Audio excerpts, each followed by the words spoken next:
I noticed the photograph by accident. It wasn't even fully visible, just the corner of it sticking out from the kitchen bin, curled and stained with something dark. At first, I thought it was just another piece of junk mail or an old receipt, the kind of thing no one pays attention to. But something about it made me pause. Maybe it was the color. Maybe it was instinct. Or maybe, deep down, I already knew. I reached into the trash slowly, almost as if I was afraid the photo might disappear if I moved too fast. My fingers brushed against damp paper towels before I pulled it out carefully, wiping away the grime with the edge of my sleeve. And then I saw it. It was me, 20 years younger, standing in the garden behind this very house. My hair darker, my posture straighter, my smile real. Not the polite, quiet one I wore now, but something open, full of life. For a moment, I just stood there, staring. Grandma? I flinched. Ethan stood in the doorway, clutching his toy car, his eyes wide with curiosity. He couldn't have been more than 8, but there was something in his gaze, something observant, something too aware for a child his age. "What are you doing?" he asked. I quickly folded the photo, hiding the damaged edges with my thumb. "Just cleaning up," I said, forcing my voice to sound light. "Someone missed a spot." He stepped closer, peering at my hands. "That was in the trash," he said matter-of-factly. "Yes," I replied softly. "It was." He hesitated, then added, "Mom said some old pictures don't belong anymore." The words landed heavier than anything else could have. I looked at him, really looked at him, trying to find even the slightest hint that he didn't understand what he was saying. But he did. Not fully, perhaps, but enough. "Did she say that?" I asked. He nodded. "She was cleaning the photo album yesterday. She said it should only have people that matter now." People that matter now. I smiled at him, because that's what I'd learned to do over the years. Hide everything behind a calm expression. "Well," I said gently, "you should go finish your breakfast before it gets cold." He lingered for a moment, then nodded and ran back to the table. I stood alone in the kitchen, the photograph still in my hand. This was my house. Every tile, every cabinet, every worn edge of the wooden table. I had chosen them. I had paid for them. I had built this life piece by piece. And yet somehow, I had become something disposable within it. By the time my daughter, Claire, came downstairs, I had already placed the photo in my pocket. She walked in briskly, scrolling through her phone, barely glancing at me. "Did you move the coffee again?" she asked. "It's in the cupboard," I replied. She sighed loudly. "I've told you 100 times. It's easier if it stays on the counter." "I prefer it in the cupboard," I said quietly. She didn't respond to that. Instead, she opened the cupboard with unnecessary force, moving things around like nothing had a place unless she decided it did. "We're having guests tonight," she said. "You'll need to keep the kids upstairs." Of course. Not a request. Never a request. "I won't be here tonight," I said. The word surprised even me. Claire stopped mid-motion, slowly turning to face me. "You won't be where exactly?" "I have an appointment." "With who?" I hesitated only briefly. "With Mr. Bennett." Her expression changed instantly. Suspicion replaced irritation. "My lawyer." She narrowed her eyes. "Why would you need a lawyer?" "Just paperwork," I said calmly. "Things I've been meaning to sort out." She stared at me for a few seconds longer than necessary, as if trying to decide whether I was lying. Then she shrugged. "Whatever," she muttered. "Just don't make things complicated." Complicated. I almost laughed. The truth was I had made the appointment that very morning. Not because of the photograph. Not because of Ethan's words. But because those things were simply the final pieces of a puzzle I had been trying to ignore for years. 7 years. That's how long they had been living here. It started as a favor. Claire had called me one evening, her voice shaking, saying they were struggling financially, that they just needed a few months to get back on their feet. I didn't hesitate. I never did when it came to her. But months turned into years. And somewhere along the way, I stopped being the owner of the house and became something else entirely. A background figure, a convenience, an obligation they tolerated. That afternoon, I sat across from Mr. Bennett in his office. He was older now, his hair thinner, but his eyes were still sharp. "You're certain about this?" he asked. I nodded. "Yes." He folded his hands together. "Once you move forward, there will be consequences. Your daughter may not take this well." "I know," I said. "And you're prepared for that?" I hesitated. Not because I wasn't sure, but because I knew exactly what it would cost me. "My grandchildren," I said quietly. "They might try to keep them away from me." He didn't deny it. "That is a possibility." I took a deep breath. "I can't live like this anymore." He studied me for a moment, then nodded. "All right," he said. "Then let's begin." The papers were ready the next day. I placed them on my desk and stared at them for hours. They weren't eviction notices. I couldn't bring myself to do that. Instead, they outlined two options. Either Claire and her husband would begin contributing properly, fairly, respectfully, or they would need to find somewhere else to live. Simple, reasonable, necessary. And yet, my hand still trembled when I thought about giving them those papers. Because I knew something they didn't. This wasn't just about money, or space, or rules. This was about reclaiming something I had been slowly losing. My voice, my place, myself. That evening, as I sat alone in my room, I took the photograph out of my pocket. I smoothed its edges carefully. The woman in that picture looked like someone I used to know. Someone who didn't hesitate. Someone who didn't shrink. Someone who wouldn't have allowed herself to be erased. I stared at her for a long time. And then quietly I said out loud, "I'm not disappearing." The house felt different the next morning.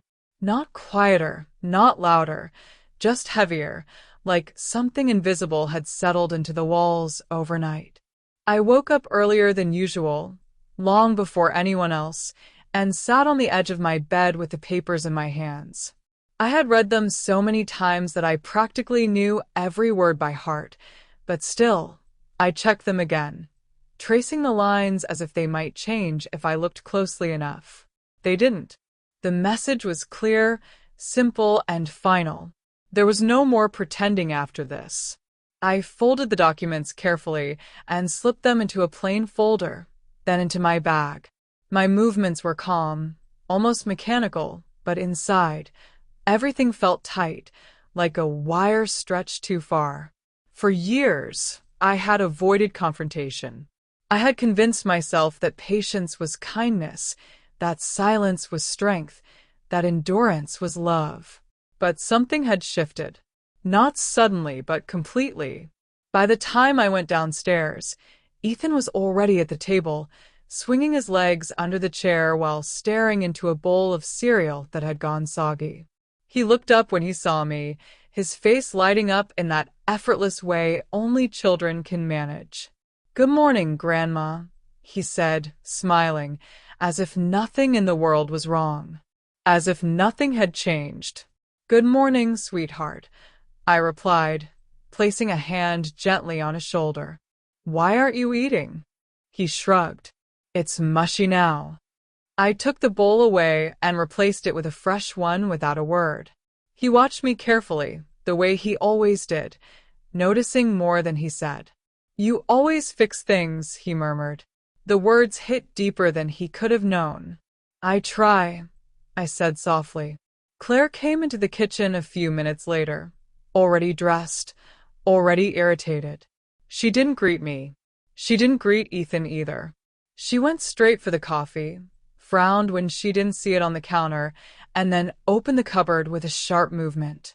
"I really don't understand why you keep moving things," she said, her tone clipped. "It makes everything harder." I didn't respond immediately. I was spreading jam on toast, focusing on the simple motion, steadying myself. Everything is where it's always been, I said finally. It's just not where you want it. She let out a dry laugh. Right. Because nothing should ever change unless you approve it. I placed the knife down carefully. That's not what I said. She turned, leaning against the counter, crossing her arms. You don't have to say it. You just act like it. There it was again. That tone. That quiet rewriting of reality, where I was the difficult one, the unreasonable one, the obstacle. I looked at her, really looked at her, searching for the girl I had raised. The girl who used to run into my arms after school, who used to tell me everything, who used to laugh without restraint. I couldn't find her. Claire, I said calmly, we need to talk tonight. You and Daniel both. She stiffened slightly.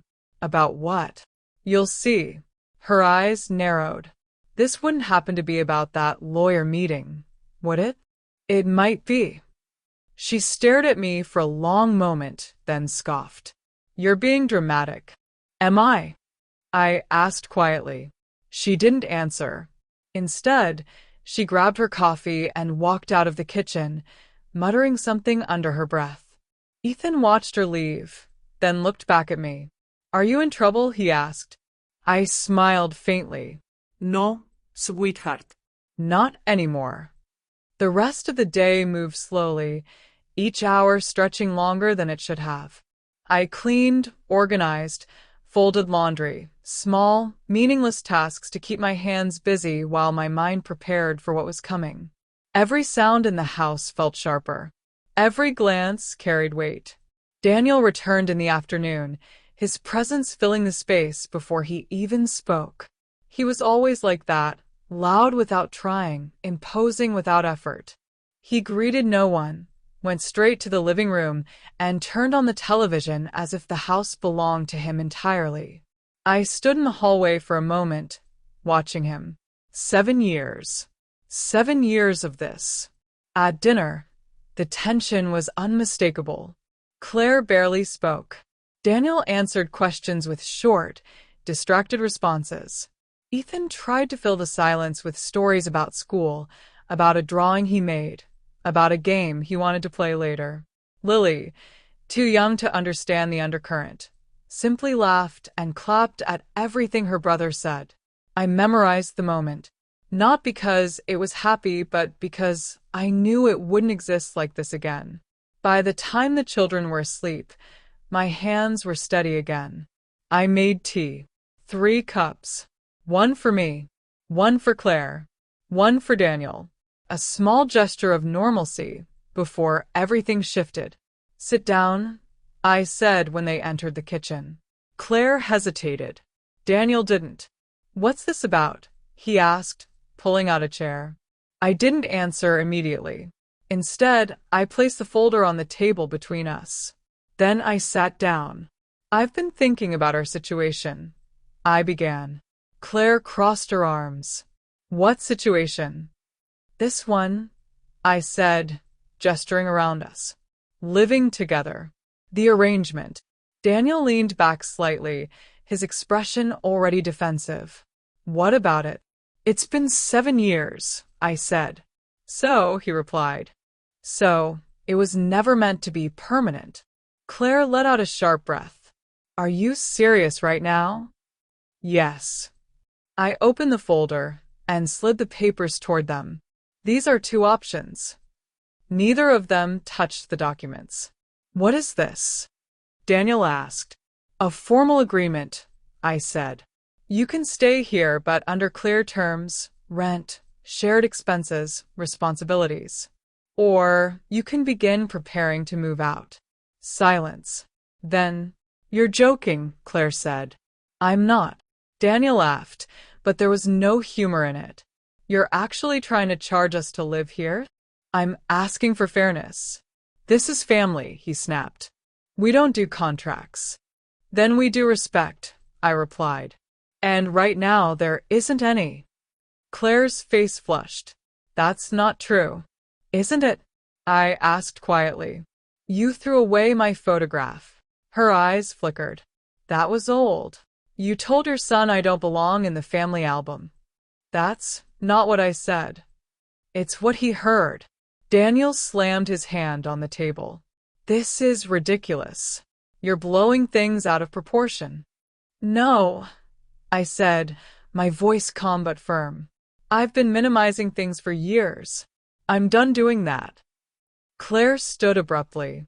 I can't believe this. After everything we've done. What have you done? I asked, not raising my voice, not breaking eye contact. She froze. And for the first time, she didn't have an answer. The silence that followed was different. Not loud, not explosive, but final. Something had cracked, and there was no putting it back together the way it was before. I sat there long after they left the table, the untouched tea growing cold in front of me. My heart was still racing, but underneath it, there was something else. Relief. For the first time in years, I had said what needed to be said. Not perfectly, not without fear, but honestly. And that changed everything. The shift didn't happen all at once. There was no explosion, no shouting that echoed through the walls late into the night. Instead, it came quietly, calculated, deliberate, and far more unsettling than anger ever could have been. The morning after our conversation, I woke up to silence. Not the peaceful kind I used to cherish, but something hollow, something intentional. No footsteps, no clatter of dishes, no murmured conversations. Just absence. I dressed slowly, already understanding what this meant before I even stepped out of my room. The kitchen confirmed it. No one had made coffee. No breakfast had been prepared. The chairs were pushed in too neatly, the counters wiped down in a way that didn't feel like care, but like erasure. It was as if I had imagined the life that had filled this house for the past 7 years. As if they had already begun rewriting the story, one where I was no longer part of it. I made my own coffee, the sound of the machine unusually loud in the quiet space. I poured it into my cup and sat down at the table, expecting, hoping, that someone would come in, say something, break whatever this was. But no one did. By mid-morning, I realized they had left without a word. No goodbye. No explanation. Just absence. At first, I told myself it didn't matter, that I had asked for change and this was simply part of it. But as the hours passed, the silence grew heavier, pressing in from all sides. I found myself moving from room to room without purpose, touching objects as if to confirm they were still real. The sofa. The shelves. The photographs, what few remained. By afternoon, the first message came. Not from Claire. From my sister. Ella, what is going on? Her text read. Claire just called me crying. She says you're trying to throw them out. I stared at the screen, my chest tightening. Of course. I should have expected this. I typed slowly, carefully. I'm not throwing anyone out. I gave them options. Her reply came almost immediately. She says you've changed, that you're not yourself, that you're confused. Confused. The words sat there, heavy and deliberate. A strategy. I set the phone down without answering, but it didn't stop there. Another message, then a call, then another. Family members I hadn't spoken to in months, some in years, suddenly reaching out, all with the same tone, the same concern, the same carefully planted doubt. Are you okay? Do you need help? Maybe you should reconsider. Not one of them asked what had actually happened. Not one of them questioned her version. I was no longer just the difficult one. Now I was unstable. By evening, the house felt like a stage after the audience had left.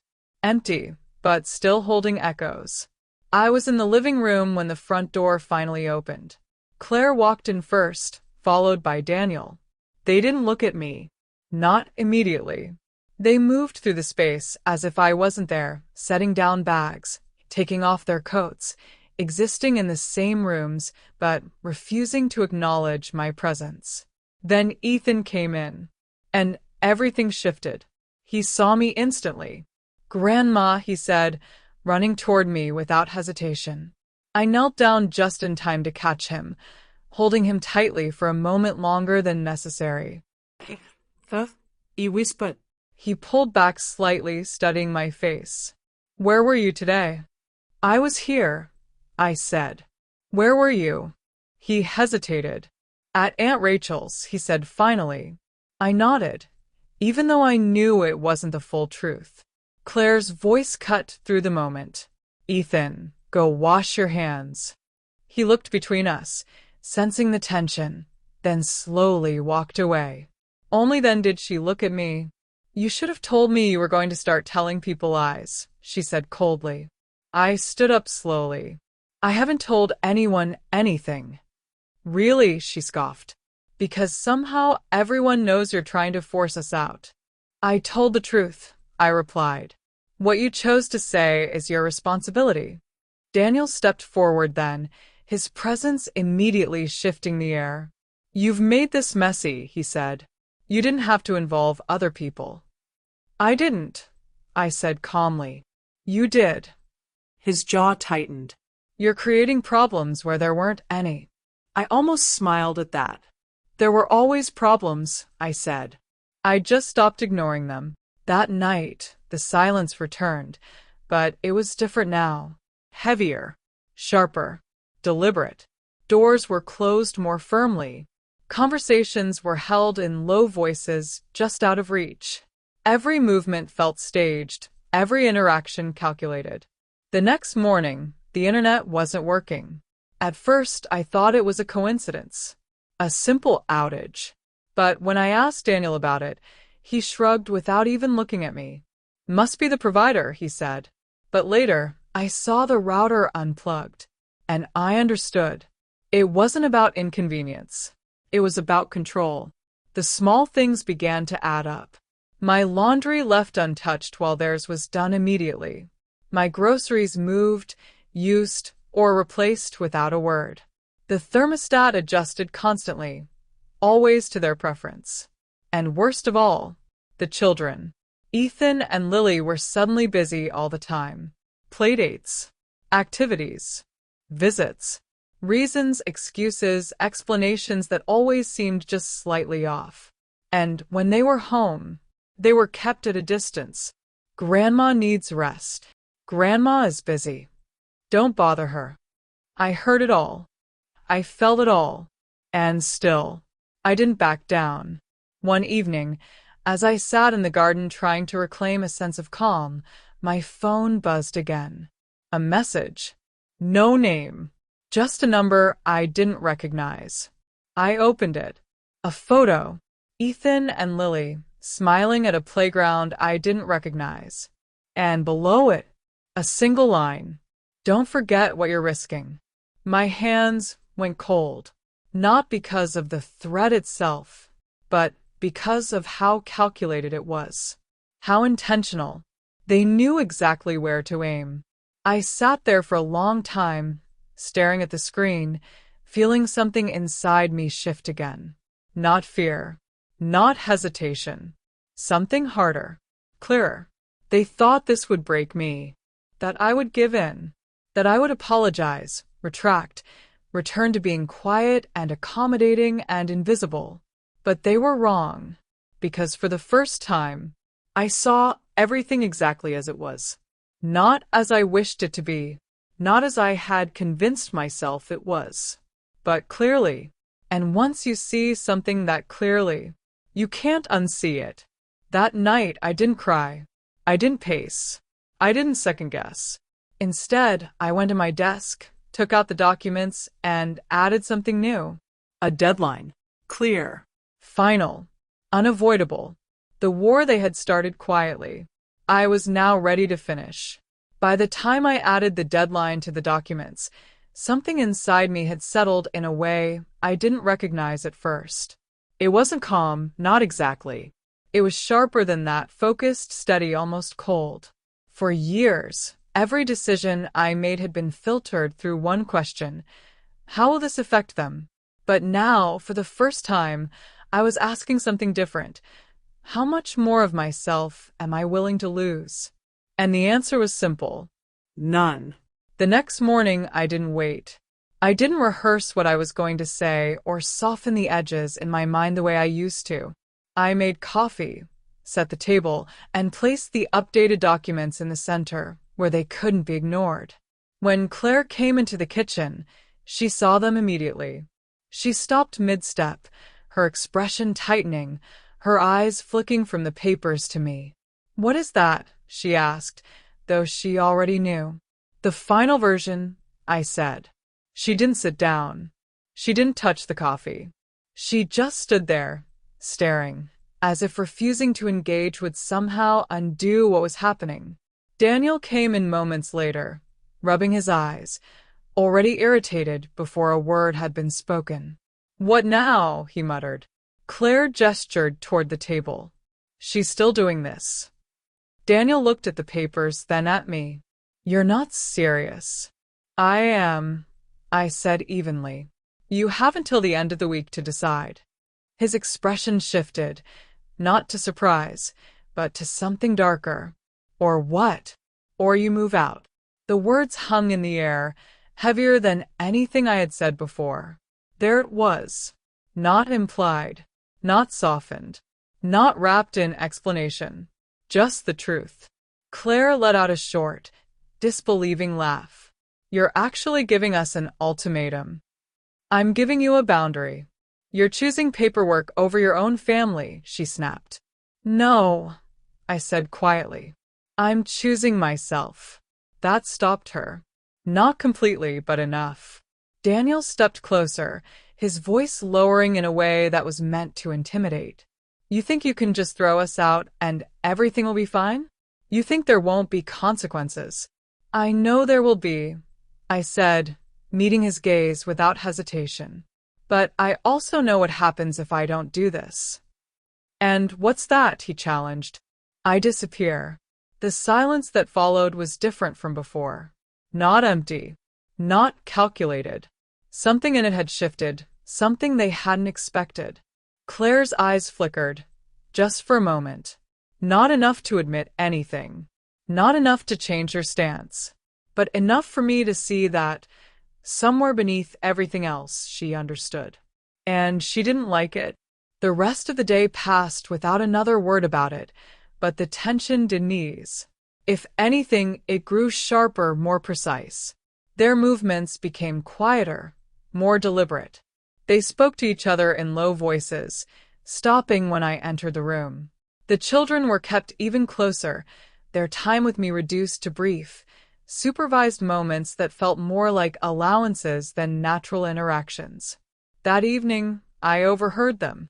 I hadn't meant to. I was walking past the living room when I heard Claire's voice, tense and urgent. "She's serious," she said. Daniel scoffed. "She's bluffing." "She's not," Claire replied. "I can tell." There was a pause. "Then we push back harder," he said. "She won't go through with it." "And if she does?" Another pause. Longer this time. "She won't," he repeated, but there was less certainty in his voice now. I walked away before they could hear me, my heart steady despite the conversation. Because they were wrong. I would. The next morning, things escalated. Not loudly, not dramatically, but in a way that was impossible to ignore. I came downstairs to find the locks on the back door changed. At first, I thought I was mistaken, that maybe I had used the wrong key. But when I tried again, the truth became clear. They had replaced it. I stood there for a moment, the key still in my hand, the realization settling slowly. It wasn't about security. It wasn't about safety. It was about control. About sending a message. "This is ours now." I turned back toward the kitchen, where Daniel was standing by the counter, scrolling through his phone as if nothing had happened. "The lock has been changed," I said. He didn't look up. "Yeah." "You didn't tell me. You didn't ask." I stared at him, waiting for something, anything, that resembled awareness of how absurd that sounded. Nothing came. This is my house, I said. He finally looked at me then, his expression unreadable. Not the way things have been. The words were quiet, but they carried more weight than shouting ever could. For a moment, the old instinct flared, the urge to argue, to explain, to justify. But I didn't. Instead, I nodded once. "Thank you," I said. He frowned. For what? For making this easier. That afternoon, I called my lawyer. I didn't hesitate. I didn't soften anything.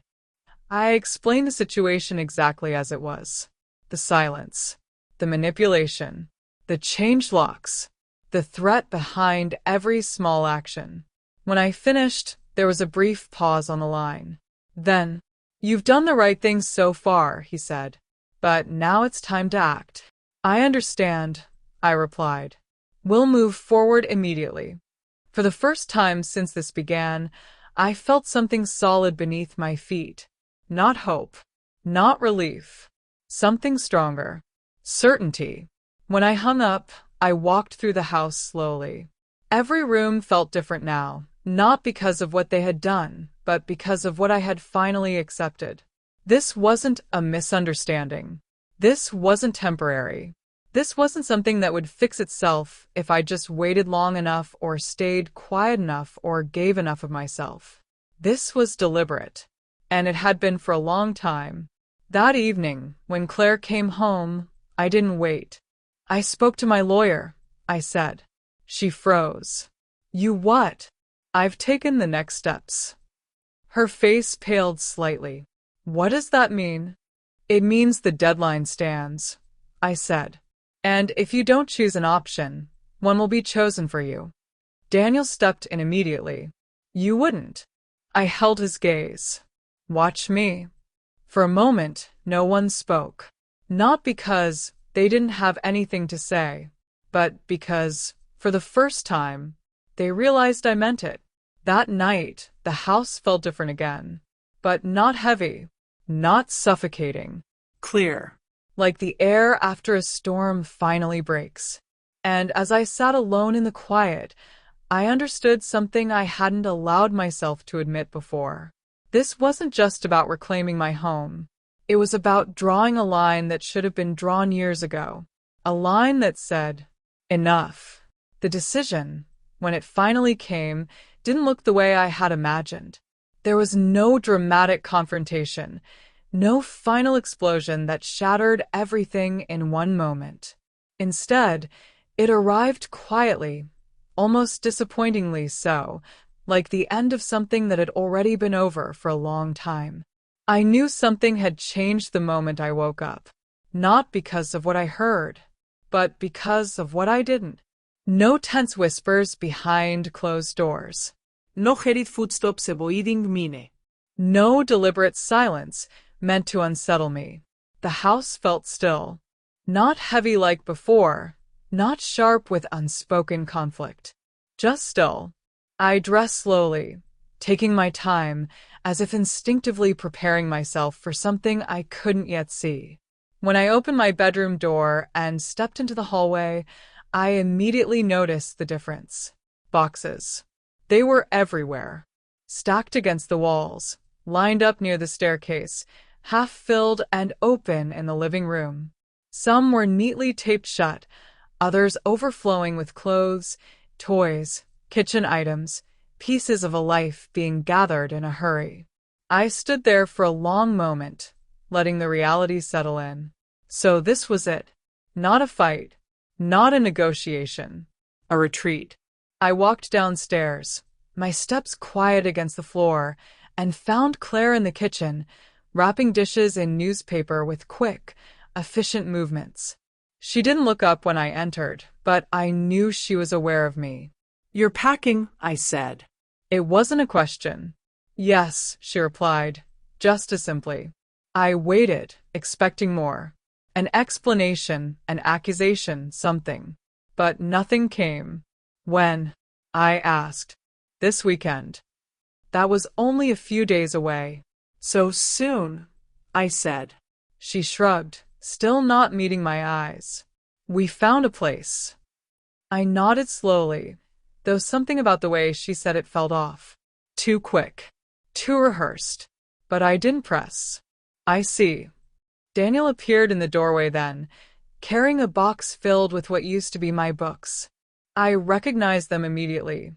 Titles I had collected over decades, some of them gifts, some of them tied to memories I hadn't thought about in years. He walked past me without a word. I watched him go, and for a moment I considered saying something, pointing it out, claiming what was mine. But I didn't. Not because it didn't matter, but because something else mattered more. Letting them go. The children reacted differently. Ethan was quiet, more observant than usual, watching everything with a seriousness that didn't belong to someone his age. Lily, on the other hand, moved between excitement and confusion, treating the boxes like part of a game one moment and clinging to Claire the next. "Are we going far?" she asked at one point. "No, sweetheart," Claire said quickly. "Not far." "Can Grandma come too?" The question hung in the air. I felt it before I heard the answer. "No," Claire said a little too quickly. "Grandma is staying here." Lily frowned. "Why?" Claire hesitated, and for a brief moment, she didn't have an easy answer. "Because this is her home," she said finally. I looked at her then, really looked, and something flickered there. Not anger, not resentment, something closer to recognition. But it was gone just as quickly. The next few days passed in a blur of movement and quiet tension. They packed steadily, methodically, as if determined to leave before anything else could be said or done. I stayed out of the way, not interfering, not offering help. This was their choice now. And yet, despite everything, I found myself noticing the details. The way Claire folded the children's clothes carefully, the same way I had taught her. The way Daniel checked the boxes twice, making sure nothing fragile would break. The way Ethan lingered in each room just a little longer than necessary, as if trying to memorize it. It wasn't the life I had imagined for us, but it had been a life. On the final day, the house was filled with a different kind of energy. Not hostile, not tense, just transitional. The sound of movement, of things being lifted and carried, of doors opening and closing. A small rental truck stood in the driveway. I watched from the window as Daniel loaded the last of the furniture, his movements efficient, almost detached. Claire moved between the house and the truck, carrying smaller items, her face unreadable. No one spoke to me. Not yet. It wasn't until everything was nearly done that Claire finally approached. "The kids want to say goodbye," she said. I nodded. Ethan and Lily came to me together, their small arms wrapping around me with a familiarity that made my chest tighten. "Are you coming later?" Ethan asked. "Not today," I said gently. "But I'll see you soon." "Promise." Lily whispered. "I promise." I held them a little longer than necessary, memorizing the weight of them, the warmth, the way they fit so naturally into my arms. When they pulled away, I forced myself to smile. "Go help your parents," I said softly. They nodded and ran off. Claire lingered. For a moment, it was just the two of us. "You didn't have to do it like this," she said quietly. I met her gaze. "Yes," I replied. "I did." She looked away first. "We'll figure out visits," she said. "For the kids." "I'd like that." Another pause. Then she nodded once, turned, and walked away. I stood in the doorway as they left, not waving, not calling after them, just watching. The truck pulled away slowly, followed by their car. The sound of the engine faded, the movement disappeared, and then they were gone.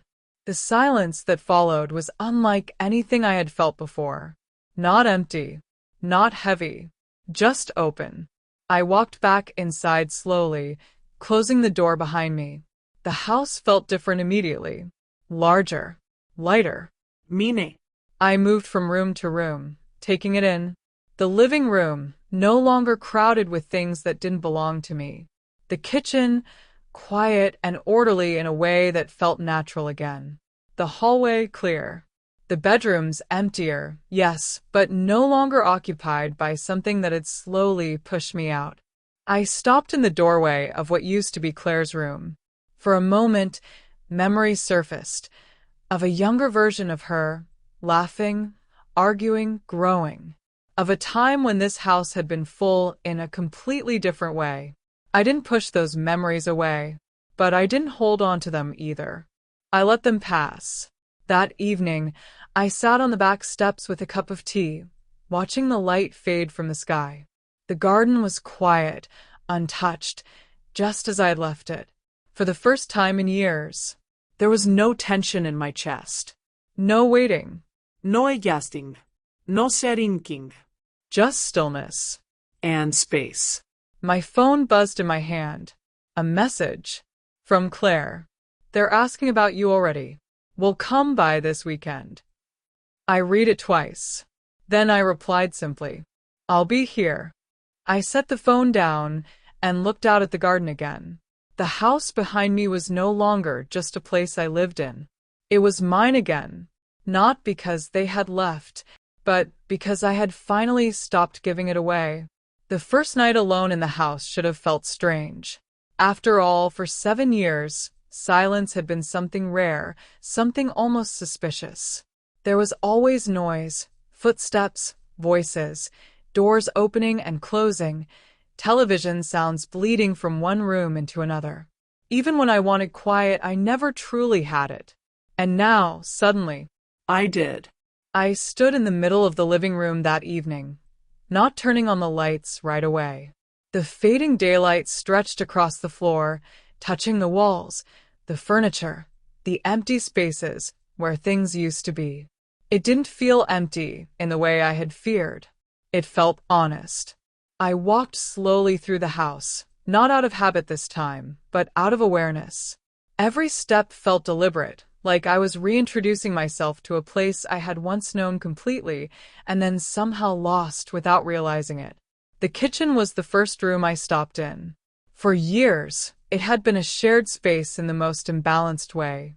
I cooked, I cleaned, I organized, and yet nothing stayed the way I left it. Now, everything was exactly where it should be. The cupboard held the coffee again. The counters were clear. The silence here didn't feel imposed, it felt earned. I made myself tea, not because I needed it, but because I wanted to. That difference mattered more than I had expected.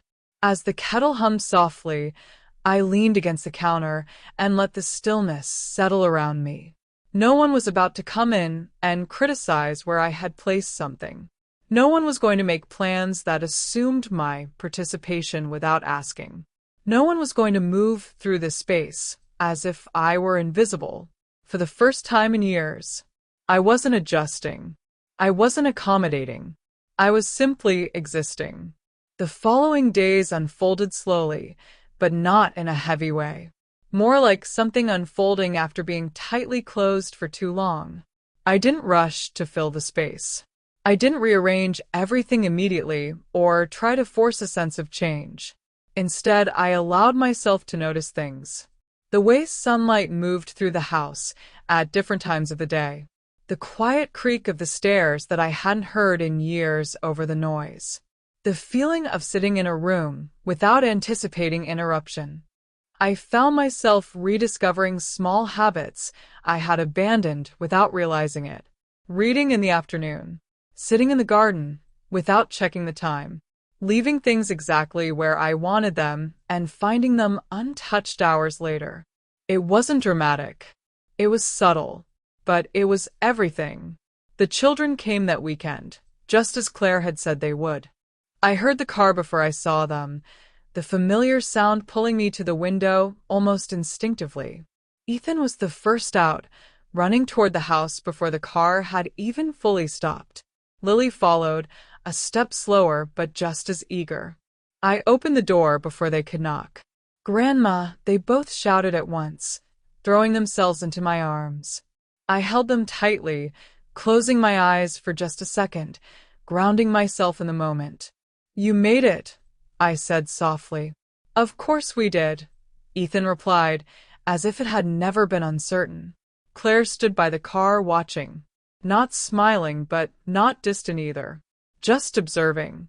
"Come in," I said.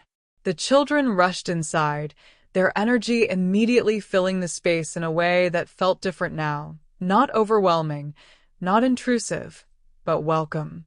They noticed the changes right away. "Where's the big chair?" Lily asked. "I moved it," I said. "Why?"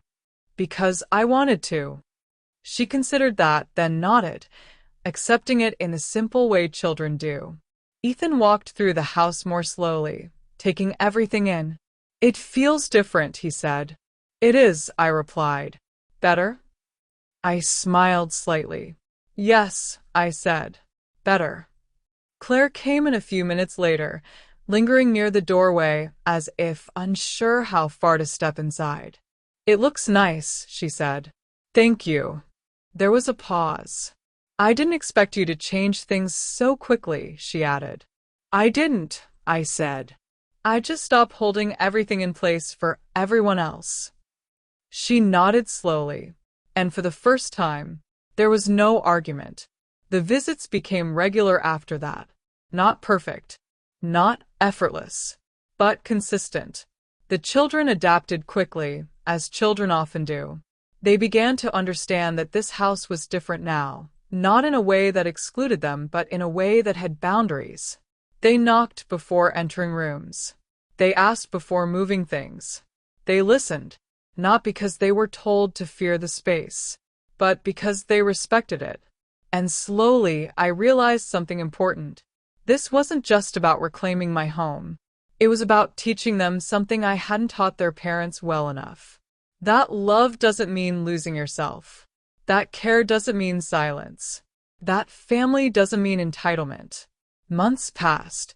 The house changed with them. Not in structure, but in feeling. I turned one of the unused rooms into a space for myself, a place to read, to sew, to think. I brought back things I had packed away years ago, pieces of my life that had been quietly pushed aside. I reconnected with people I hadn't seen in years. I said yes to things I would have once declined. I allowed my life to expand again, slowly, naturally, without forcing it. And, in that expansion, I found something I hadn't realized I had lost. Not just independence, not just control, but identity. One evening, almost a year after they had moved out, Claire called. Not a message, not a quick update, a call. "Hi," she said. Her voice was different, less sharp, less guarded. Irablia. There was a brief pause. "I've been thinking," she said. I didn't interrupt. "I didn't handle things well," she continued. "Not before and not after." I waited. I think I thought it was all just supposed to be mine eventually. The house, the space, your help, everything. There it was. Not an excuse, not a deflection, an admission. "I never questioned it," she added, "until I had to." I leaned back slightly, absorbing her words. "What changed?" I asked. She let out a small breath. "Living somewhere that isn't mine," she said. "Depending on people who don't adjust around me the way you did." I understood. Of course I did. "I'm not asking for anything," she said quickly. "I just wanted to say it." "That matters," I said. And it did. Not because it fixed everything, but because it was real. That night, I sat in the garden again, just as I had the evening they left. The air was cool, the sky clear, the house behind me quiet in a way that no longer felt unfamiliar. I thought about everything that had happened. The years of silence, the moment things broke, the fear, the decision, the aftermath, and finally, the rebuilding. It hadn't been easy. It hadn't been painless, but it had been necessary. At some point, I realized something simple. I hadn't lost my family. I had changed my place within it. And more importantly, I had reclaimed my place within myself. I stood up slowly, looking back at the house, not just as a structure, but as something that had witnessed everything. And was still standing. Just like me. For the first time in a long time, there was nothing left to take back, because everything that mattered was already mine.